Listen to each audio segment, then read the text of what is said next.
एक बार की बात है, गांव में एक आदमी रहता था जो बहुत आलसी था। वह काम करना नहीं पसंद करता था, इसीलिए वह हमेशा अपनी पेट पालने के लिए सबसे आसान तरीका ढूंढता था। एक दिन उसे एक फलों का भरा हुआ पेड़ मिला। उसने चारों ओर देखा, पेड़ की रखवाली करते हुए किसी को ना देखकर वह कुछ फल चुराकर खाने का फैसला किया।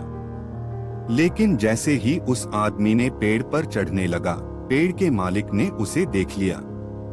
फिर मालिक उसे पकड़ने के लिए उसकी ओर दौड़ा। उसे देखकर वह आदमी बहुत डर गया और पेड़ से नीचे आकर जंगल की ओर भागा। वहां छुपने के लिए जंगल के अंदर चला गया।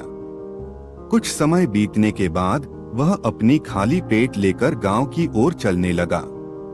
जंगल से गुजरती हुई उसने देखा कि एक लोमड़ी थी जिसके केवल 2 पैर थे।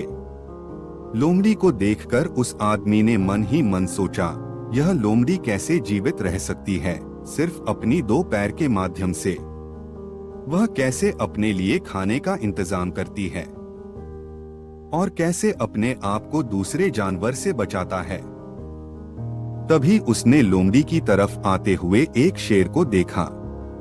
उस आदमी ने शेर की नजरों से छुपकर लोमड़ी को देखने लगा। उसने गौर से देखा कि शेर मुंह में एक मांस का टुकड़ा लेकर आ रहा था। शेर को देखकर सभी जानवर भाग गया, लेकिन लोमड़ी नहीं भाग सकती थी। उस आदमी ने यह देखकर हैरान हो गया था कि शेर ने लोमड़ी पर हमला तो किया ही नहीं, बल्कि मांस का टुकड़ा वहीं छोड़ दिया और चला गया।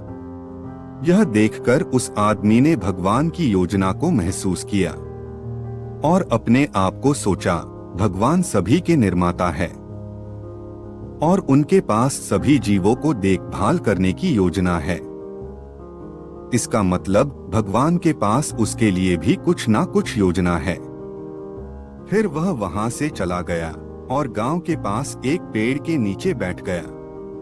बैठे बैठे इंतजार कर रहे थे कि कोई वहां आए और उसे कुछ खाना खिलाए। उस आदमी ने सड़क की तरफ देखता रहा कि कोई आकर उसे खाना खिलाए, लेकिन पूरे दिन बीत गए और वह अभी भी वहां खाली पेट बैठा था। फिर वह दुखी होकर वहां से वापस गांव की तरफ चलने लगे।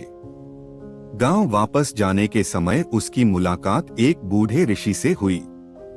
उस आदमी ने बूढ़े ऋषि को सब कुछ बताया और साधु से सवाल किया, ऐसा क्यों है?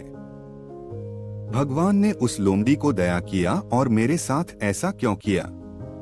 फिर ऋषि ने उस आदमी को कुछ खाना और पानी दिया और मुस्कुराते हुए कहा, यह सच है कि भगवान के पास सभी के लिए कुछ ना कुछ योजना है, इसीलिए आप भी भगवान की योजना का हिस्सा है। परंतु पुत्र अपने भगवान की निराशा को गलत तरीके से लिया, क्योंकि मुझे लगता है भगवान यह नहीं चाहता था कि तुम लोमड़ी की तरह बनो, बल्कि यह चाहता था कि तुम शेर की तरह बनो।